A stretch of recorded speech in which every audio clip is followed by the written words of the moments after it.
Dear Miss Love, hindi ko akalain na sa simpleng paghatid sundo lang, doon magsisimula ang pinakamagandang laro sa buhay ko. Magandang araw po sa inyong lahat. Ako nga pala si Kevin, 20 anyos, tambay. Yun na siguro ang pinakamaikling description sa akin. Hindi na ako nag-aral matapos akong tumigil noong 3rd year high school. Wala rin akong matinong trabaho. Kadalasan nasa kanto lang ako kasama ang mga tropa. Naglalaro ng mobile games o kaya'y tumatambay sa sari-sari store ni Aling Juanita. Hanggang sa dumating sila. Bagong lipat sa tapat namin, si Ate Celine. Una ko siyang nakita isang hapon habang nagbababa ng gamit sa isang maliit na truck. Maputi, makinis at talagang maganda. Nakasuot lang siya noon ng simpleng damit pero hindi mo makakaila yung lakas ng dating niya. Maaliwalas ang muka, mahaba ang buhok na nakatali at may kakaiba sa aura niya. Akala ko nga noon dalaga pa. Yun pala, may anak at asawa na. Kasama niya noon ang anak niyang si Nero, na 11 taong gulang na. Pare, bagong lipat. Bulong sa akin noon ni Jomar habang nakatingin kami mula sa tindahan. Hindi naman ako sumagot. Hindi ko alam kung bakit, pero napatingin lang ako ng matagal kay Ate Celine. Hindi dahil sa kung ano paman, parang may kakaibang pakiramdam lang. Kinabukasan, nagkataon na nasa labas ako ng bahay na katambay malapit sa tindahan nang marinig ko ang bata na nagsalita. Kuya, marunong ka ba nito? Tanong niya habang hawak ang cellphone. Lumapit pa siya. Ano bang laro yan? Tanong ko. ML kuya. Sagot niya agad. Napangiti ako. Oo naman, anong rank ka na? At doon nagsimula ang lahat. Araw-araw lumalapit si Nero sa akin para makipaglaro. Minsan sa tapat ng bahay namin, minsan sa kanila, minsan naman sa tindahan. Hanggang sa unti-unti, nakilala ko na rin ang nanay niya ng maayos, si Ate Celine. Mabuti nga nandito ka eh. Sabi niya minsan habang pinapanood kaming maglaro ni Nero. Wala kasi akong alam sa mga ganyan. Okay lang po yun. Ako nang bahala kay Nero, sabi ko. Ngumiti naman siya. Napakasimple lang ng ngiti niya pero hindi ko maipaliwanag kung bakit parang tumatagal yun sa isip ko. Lumipas ang mga araw, naging routine na namin ni Nero ang maglaro tuwing hapon. May oras lang din kasi ang paggamit niya sa cellphone. Hanggang sa isang beses, inabot kami ng gabi sa kanila. Kevin, tawag ni Ate Celine wala sa may kusina. Kumain ka na ba? Hindi pa ho, sagot ko. Halika na, sabay ka na sa amin. Doon ako medyo nailang. Okay lang ho, hindi na po. Halika na. Putol niya, pero may lambing sa tono. Huwag ka nang mahiya. Umupo naman ako sa may hapag kasama nila.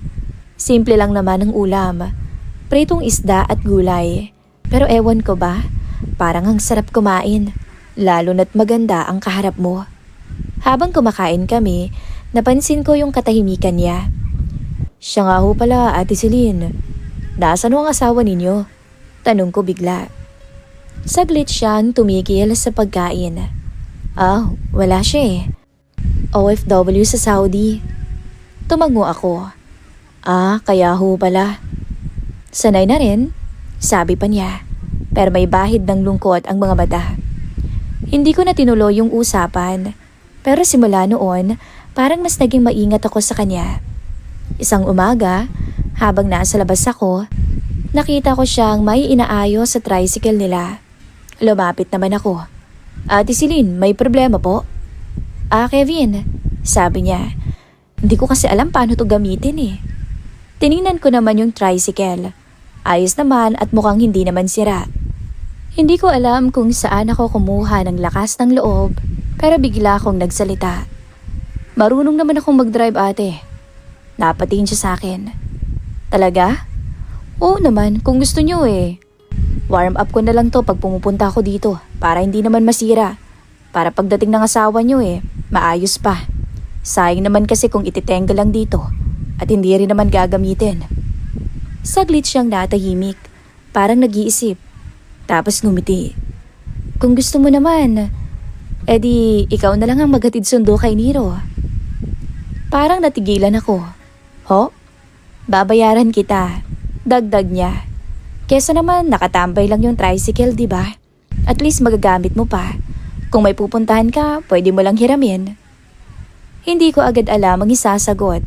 Hindi naman dahil sa pera, kundi dahil sa idea na araw-araw ko siyang makikita. Okay lang naman po sa akin. Sagot ko sa huli. Simula noon, nagbago ang routine ko. Tuwing umaga, ako na ang naghahatid kay Nero sa school. Tuwing tanghali, sinusundo ko rin siya. Minsan, sinasamahan pa kami ni Ate Celine papunta o pabalik, lalo na pag may meeting sa school. Sa bawat biyahe, unti-unti kaming nagkakausap. Siya nga pala, Kevin. Bakit ka nga pala tumigil sa pag-aaral? Tanong niya minsan, habang naghihintay kami sa pag-uwi ni Nero. Napabuntong hininga naman ako. Wala po, nawalan lang talaga ako ng gana. Sayang naman, sabi pa niya. Mukha ka namang matalino. Napangiti ako kahit papaano. Hindi po totoo yun, mukha lang. Napatawa siya. Totoo, sagot niya. Doon ko unang narinig yung tawa niya ng ganun. Hindi malakas pero nakakabighani. At mula noon, parang may nabuo sa pagitan naming dalawa. Hindi ko pa maipaliwanag kung ano. Hindi siya basta kapitbahay lang. Hindi siya basta nanay ni Nero. At ako, dahil sa bawat araw na magkasama kami, ramdam kong may nagsisimulang laro sa pagitan naming dalawa. Isang laro na hindi ko pa alam ang patutunguhan. Pero sigurado ako sa isang bagay. Hindi na ito simpleng paghatid sundo lamang sa anak niya. Monday noon, nang mas maaga akong gumising kaysa sa nakasanayan ko. Hindi ko rin alam kung bakit pero parang may kakaibang excitement sa loob ko. Siguro dahil sa bagong routine. Yung paghatid ko kay Nero araw-araw. At yung araw-araw na makikita ko naman ang nanay niya. Maaga kaming umalis ni Nero noon dahil may flag ceremony sila sa school. Medyo malayo rin kasing school niya kaya kailangan talagang agahan. Tahimik lang si Nero noon. Ako naman ay nakatutok lang sa daan. Malamig ang hangin at mukhang uulan pa. Kuya Kevin, baka umulan na. Sabi niya. Oo nga buti na lang maaga tayong dalawa para di ka mabasa. Sagot ko. Pagkatapos ko siyang maihatid, paalis na sana ako nang maramdaman ko naman ang unang patak ng ulan. Hindi pa ako nakakalayo, bigla nang bumuhos ng malakas. Wala na rin akong choice kundi magpatuloy. Ilang minuto lang ang nakalipas, basang-basa ng t-shirt ko. Buti na lang talaga na ihatid ko si Nero. Bulong ko sa sarili ko. Pagdating ko sa bahay nila, napansin kong bukas ang pinto at nandun siya, si Ate Celine. Nakatayo sa may pintuan, parang hinihintay talaga ako. Pagkakita niya sa akin, agad siyang nagulat. Naku Kevin, basang-basa ka na. Napangiti ako kahit nanginginig na ng kaunti. Ayos lang ho, inabutan na ng ulan sa daan Halika, pumasok ka muna. Sabi niya sabay hila sa akin papasok. Hindi na ako tumanggi. Pagpasok ko, agad siyang kumuha ng tuwalya at iniabot sa akin. Oh, punasan mo muna ang sarili mo. Baka mamaya magkasakit ka pa Salamat ho. Sagot ko habang pinupunasan ang buhok ko. Pero hindi pa rin sapat. Ramdam ko pa rin yung lamig sa katawan ko. Tumingin siya sa akin mula ulo hanggang paa. Alisin mo na muna yung damit mo. Basang-basa ka. Hetong damit ni Greg. Isuot mo muna. Parang natigilan ako sa sinabi niya. Huwag ka nang mahiya. Putol niya. Pero kalmadong boses. Ako lang naman ang nandito. May abs ka siguro no kaya nahihiya ka. Sabi pa niya. Wala na akong nagawa. Dahan-dahan kong kinalas ang t-shirt ko. Pilit kong iniiwas ang tingin ko sa kanya. Pero sa gilid ng mga mata ko, napansin kong napatitig siya sa akin. Hindi ko alam kung anong klaseng tingin yun. Hindi ko maipaliwanag. Pero ramdam ko ang kakaibang init sa pagitan namin. At dahil doon, hindi ko maiwasang mapalunok. Dahil sa natuyo bigla ang lalamunan ko. Tahimik lang ang buong sala. Ang tanging maririnig lamang ay ang ulan sa bubong. Salamat po sa damit. Sabi ko para mabasag ang katahimikan. Ayos lang, sagot niya.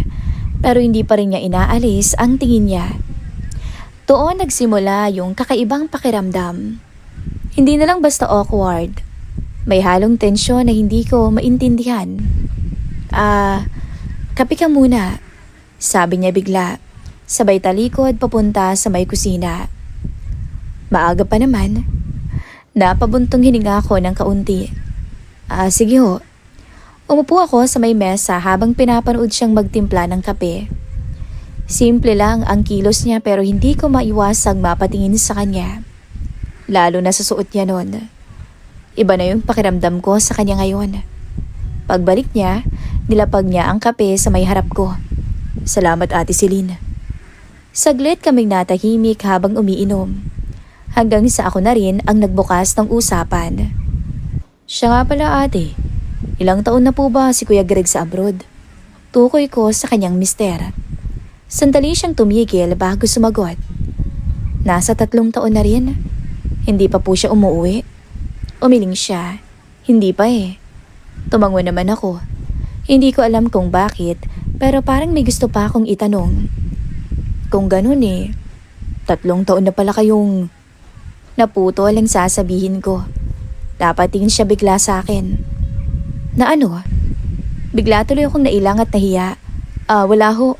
Mabilis kong sagot, sabay iwas ng tingin. Tahimik ulit. Pero iba na ang katahimikan ngayon. Mas mabigat at mas mainit. Hindi ko alam kung bakit pero pakiramdam ko, naiintindihan niya yung hindi ko natapos na sabihin. At parang hindi rin niya tinatanggihan. Kevin, tawag niya. Mahina ang boses niya. Napatingin ako sa kanya. Mas malapit na siya ngayon. Hindi ko na malayan kung kailan ba siya lumapit. Salamat nga pala ha. Sabi niya, sa pagtulong mo kay Nero. Wala po yun Ate Celine. Sagot ko pero halos pabulong na rin. Magkalapit na kami ngayon. Sobrang lapit. Ramdam ko yung init ng hininga niya. Ikaw ba? Bukod sa tambay ka may pinagkakaabalan ka bang iba? May girlfriend ka ba? Tanong niya. Ramdam ko yung bilis ng tibok ng puso ko. Hindi ko na alam kung anong tama o mali dahil ganun kami kalapit ngayon sa isa't isa. Wala nga ho Ate Celine. Walang nagkakamali. Siguro kasi madalas ang hanap nila may maganda o maayos na trabaho. At siguro, yung guwapo. Hinawakan niya noon ang braso ko. Bakit? Guwapo ka kaya, Kevin? At ang laki ng muscle mo, ha? Ano bang ginagawa mo? Nag-gym ka ba? Tanong niya. Hindi ho. Construction worker ho. Kargador. Minsan, pwede ring tagapagtanggal ng uhaw ng naiwang asawa. Basta gusto ng babae. Sabi ko.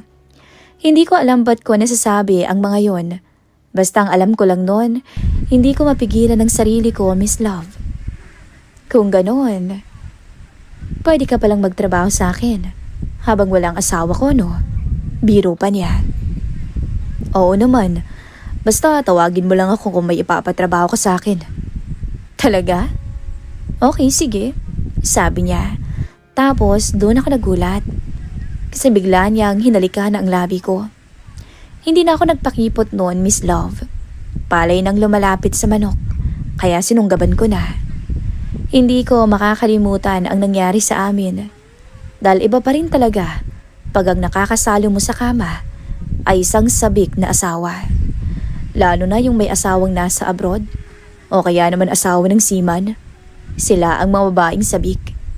Sa mesa sa kusina, hindi na namin alintana ang natapon na kape dahil ang atensyon naming dalawa ay kapwa na sa labi na ng isa't isa. At doon, bumigay sa akin ang asawa. ng isang OFW. Doon tuluyang nagsimula ang laro namin. Isang lihim na ugnayan na hindi dapat mangyari pero nangyari pa rin.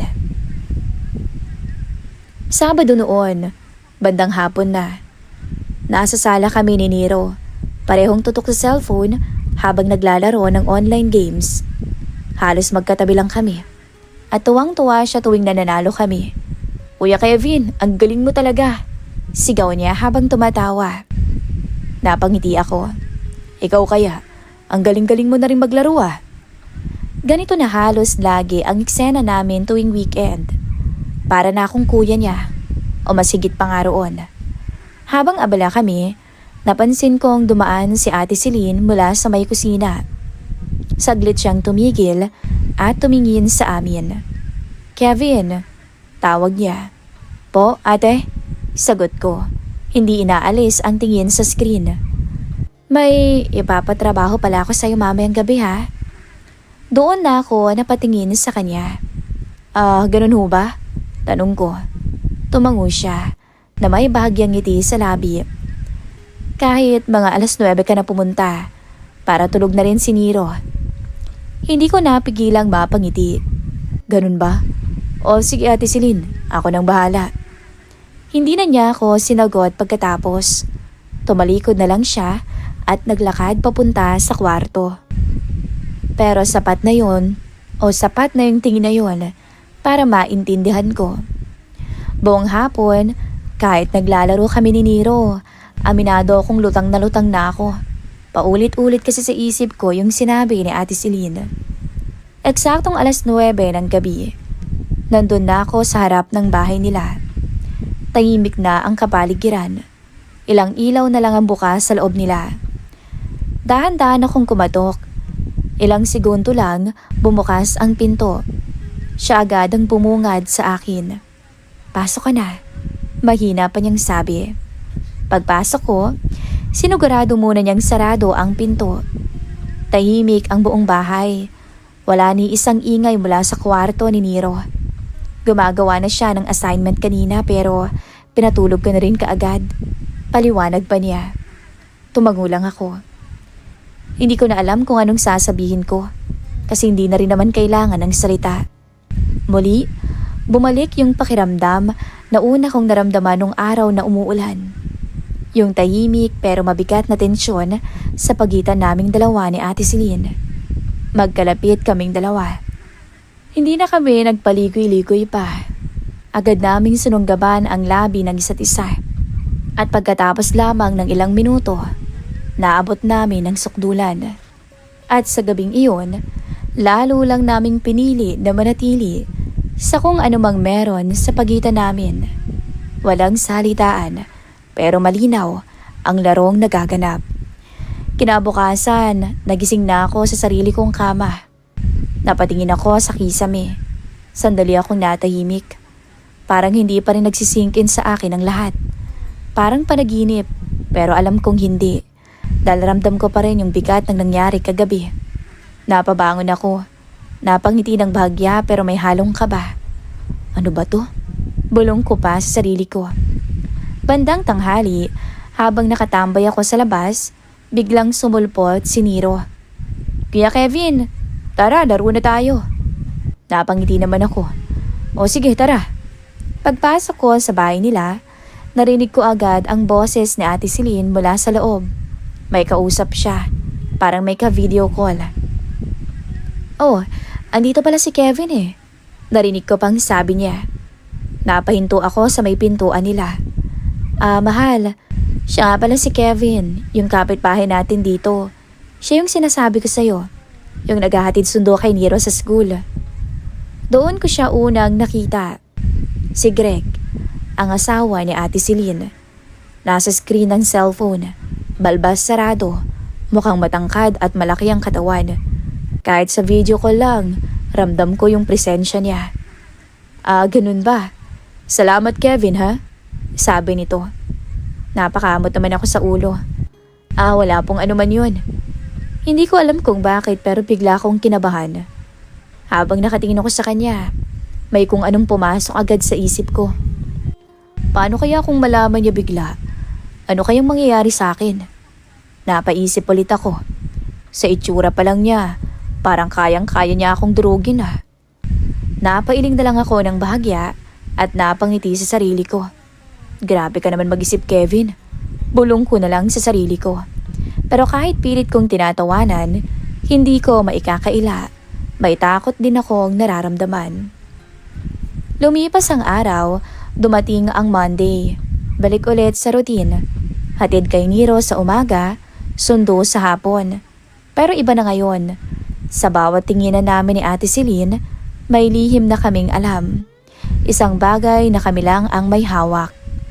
Bandang hapon, sumama siya sa amin. May bibili lang ako sa bayan. Sabi niya. Sige ate, sagot ko. Sa likod ko na siya umupo sa tricycle. Tahimik lang ang naging biyahe. Pero paminsan-minsan, nahuhuli ko siyang napapatingin sa akin. Pati na rin ako. Nung pauwi na kami, bigla akong may naisip na isang lugar. Malayo sa mata ng iba. Doon ko siya dinala muna. Medyo nagulat pa nga siya nang mapansin niyang iba na ang daan. Oh, saan tayo pupunta, Kevin? Tanong niya. Hindi naman ako agad sumagot. Hanggang sa makarating kami sa isang abandonadong kubo. Napapalibutan na yun ng talahiban. Tahimik at halos walang dumadaan. Huminto ako sa gilid. Bumaba ako, tapos tinulungan ko rin siyang bumaba. Tumingin siya sa paligid. Aba, naman Kevin. Sa dami naman ang pagdadalhan mong lugar sa akin, dito pa talaga. Sabi niya pero may halong ngiti. Hindi ba tayo tutuklawin ng ahas dito? Dagdag pa niya na nag-aalala. Napangiti naman ako. Huwag kang magkalala Ate Celine. Sagot ko. Kung may tutuklaw man sa'yo, hindi yun ahas. Saglit siyang natahimik, tapos napailing at napangiti. Pilyo ka talaga Kevin ah. Lumapit siya ng kaunti. Tahimik ang paligid. Sulitin mo na yan. Dagdag pa niya. Mahina lang ang boses. Malapit na palang umuwi ang asawa ko eh. Sabay tawa niya. Pero gets ko na. Napangiti ako ng bagya. Huwag kang mag-alala Ate Celine. Alam ko rin naman ang limitasyon ko. Kaya pag dumating ng asawa mo, ekis na. Sagot ko. Nagkatinginan kaming dalawa. May halong biro, may halong seryoso. At sa lugar na yun, na malayo sa lahat, muling may naganap sa aming dalawa. Mas lalo naming pinili ang tahimik na lihim na kami lang ang nakakaalam. Isang laro na patuloy naming nilalaro kahit alam naming darating ang araw na matatapos din ang lahat. Mabilis lumipas ang mga araw, Miss Love. Hindi ko na malayan na ilang buwan na rin pala ang dumaan mula nung nagsimula ang lahat. Yung mga simpleng sandali, yung mga tahimik na usapan, yung mga sulyapan at yung mga desisyong hindi namin pinag-iisipan ng matagal. Unti-unti yung naging bahagi ng pang-araw-araw ko. Pero tulad ng lahat ng bagay na hindi dapat nagsimula, alam kong darating din ang oras na kailangan itong matapos. Isang gabi, tahimik kaming nakaupo ni Ate Celine sa sala nila. Tulog kasi si Niro at wala kaming ginagawa, magkatabi lang. Siya nga pala Kevin, mahina niyang tawag. Napatingin naman ako sa kanya. May kakaiba sa mga mata niya. Hindi na yung dati kong nakikita. Seryoso siya ngayon. Malapit nang umuwi si Greg. Parang biglang bumigat ang pakiramdam ko. Hindi na bago sa akin ang ideyang yun. Alam ko naman mula pa nung una na may asawa siya, na may babalik sa kanya. Pero iba pa rin pala pag nandyan na. Ganun ho ba? Sagot ko. Tumango siya. Doon na rin namin napag-usapan. Natapos na kung anong meron kami. Diretso at walang paligoy-ligoy. Walang kadramahan. At siguro, yun na rin ang kailangan. Hindi ko alam kung anong dapat kong maramdaman. Lungkot o baka konting ginhawa. Sa totoo lang, halo-halo. Okay lang yun sa akin ate. Sabi ko sa huli. Tumingin siya sa akin. Sigurado ka ba? Baka naman mamiss mo ko. Napangiti ako ng bahagya. Siyempre naman mamimiss kita. Pero siyempre, Alam ko naman ang limitasyon ko. At alam ko naman na simula pa lang kung ano lang to. Tahimik ulit kami. Pero this time, hindi na mabigat. Napakagaan ang usapan namin.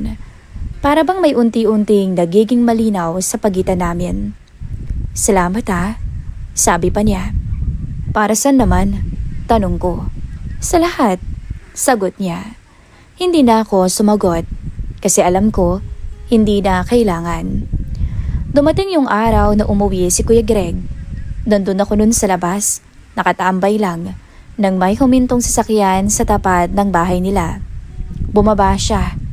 Mas malaki siya kaysa sa inaasahan ko. Napakatangkad, malapad ang balikat at may presensya talagang parang nakakatakot. Tama nga ako. Bulong ko sa sarili ko. Malaking tao nga. Lumabas si Ate Celine kasama si Nero. Masaya nilang sinalubong to. Nakatayo lang ako sa di kalayuan at pinapanood sila. Hanggang sa mapansin niya ako. Ikaw si Kevin no? Tanong niya habang papalapit. Napatuwid ako ng tayo. Oo, ako nga. Inabot niya ang kamay niya. Salamat sa paghatid sundo kay Nero. Nakipagkamay naman ako. Wala pong anuman yun. Maigpit ang pagkakahawak niya. Ramdam ko yung lakas. Sa loob-loob ko napaisip ako. Kung malalaman niya lang, kawawa siguro ako. Pero hindi. Hindi niya malalaman at hindi niya kailanman malalaman. Lumipas pa ang mga linggo, Miss Love. Nagbago ang takbo ng araw ko. Dahil bakasyon na sa school, wala nang hatid sundo.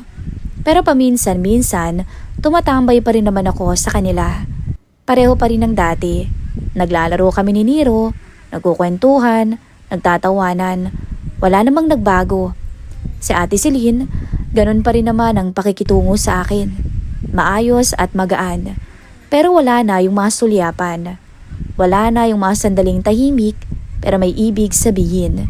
At ako, tanggap ko naman yun. Minsan, habang naglalaro kami ni Nero, napapatingin ako sa kanya mula sa malayo. Abala siya sa mga gawaing bahay. Normal, parang wala nang bakas ng lahat ng nangyari. At siguro, yun ang tama. Isang hapon, matapos naming maglaro ni Nero, nagpaalam na ako. Uwi na ako ate, sabi ko. O sige, ngumiti siya. Simple ngiti pero sapat na. Habang naglalakad ako pa uwi, napabuntong hininga ko. Hindi dahil sa lungkot, kundi dahil sa pagtanggap. May mga bagay talaga na dadaan lang sa buhay mo, hindi para manatili, kundi para mag-iwan ng alaala. At yung laro namin ni Ate Celine, isa na yun. Hindi perpekto, hindi tama, pero totoo. At mananatili yun sa akin, hindi bilang pagkakamali, kundi bilang parte ng kwento ng buhay ko. Isang lihim na ako lang ang nakakaalam. At siya.